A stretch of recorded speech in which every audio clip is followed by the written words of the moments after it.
Hi guys, welcome to my YouTube channel చందస్ world. ఇప్పుడైతే నేను అరుణాచలం వెళ్తున్నా. బేసిక్గా నేను చాలాసార్లు వెళ్ళాలని ట్రై చేశాను, బట్ అయితే నాకు కుదరలేదు ఎప్పుడు. కానీ ఇప్పుడు వచ్చేసాను.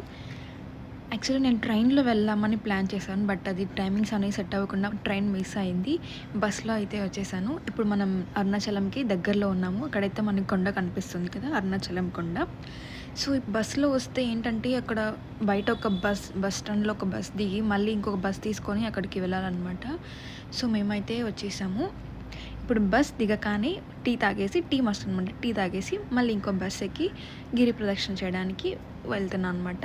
సో అక్కడి నుంచి అసలు బస్సులో నుంచి వ్యూ ఎంత బాగుందో, ఆ సన్సెట్, ఈ ట్రీస్ చాలా బాగుంది కదా. నాకైతే చాలా బాగా అనిపించింది ఈ వ్యూ. నేనైతే చాలా భయపడుతూనే వచ్చాను. 14 కిలోమీటర్స్ ఎలా నడవాలి అబ్బా అని చెప్పి. సో ఫైనల్గా అయితే మేము రీచ్ అయిపోయాము. ఇక్కడ టైం అయితే 6:30 అవుతుంది. సో ఇక్కడ నుంచి నడవడం స్టార్ట్ చేయాలన్నమాట. సో ఇక్కడైతే మనకి జనాలు అంతగా ఎవరు కనిపించట్లేదు, ఫ్రీగానే వెళ్ళిపోతున్నాం నడుచుకొని. సో ముందుకెళ్తే ఎలా ఉంటుందో చూడాలి. ఐ హోప్ 14 కిలోమీటర్స్ ఎలా నడుస్తానా అని భయంగానే ఉంది.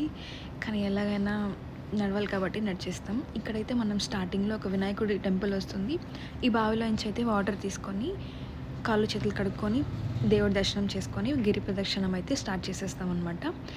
So let's go.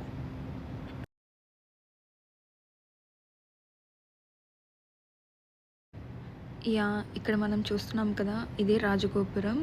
సో ఇది గుడిలోకి వెళ్ళడానికి ఇదే మెయిన్ అనమాట. సో ఇక్కడ నేను చూస్తేనే మనకి తెలుస్తుంది క్రౌడ్ ఎంత ఉన్నారు అనేసి. సో అలా నడుచుకుంటూ వెళ్తుంటే ఒక తాత నామాలు పెడుతూ కనిపించాడు. సో నేను కూడా తాత దగ్గర నామాలు పెట్టించుకొని డబ్బులు ఇచ్చేసి వచ్చేసాను అనమాట.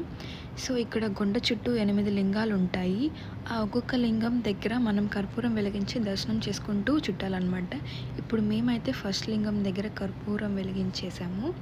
సో ఇక్కడ కర్పూరం వెలిగించి లింగాన్ని మనం దర్శనం చేసుకొని మళ్ళీ మనం నడక అనేది కంటిన్యూ చేయాలన్నమాట. సో దర్శనం చేసుకొని బయటికి రాగానే ఇక్కడ ఆవులకి ఇవి సంథింగ్ ఆకులు ఏంటో పెడుతున్నారు అందరూ. సో అవి ఆకుల పేరేంటో నాకు తెలియదు. సో అందరూ పెడుతున్నారు కదా అని చెప్పి నేను కూడా పెట్టేశాను. మేము ఇక్కడ నడచడం స్టార్ట్ చేసిన ఒక 2 కిలోమీటర్స్ తర్వాత నుంచి వర్షం అయితే స్టార్ట్ అయింది. మరీ ఎంత హెవీ రైన్ ఏం లేదు. సో చిన్న చిన్న వర్షం చినుకులాగా పడుతూ ఉన్నదన్నమాట. సో ఆఫ్టర్ 6 అవర్స్ దర్శనం కంప్లీట్ చేసుకొని మళ్ళీ తిరుపతి బస్ అయితే ఎక్కేసాము. ఇప్పుడు టైం అయితే 1:30 అవుతుంది. టోటల్ మాకు 6 అవర్స్ పట్టింది గిరి ప్రదక్షిణం కంప్లీట్ చేయడానికి.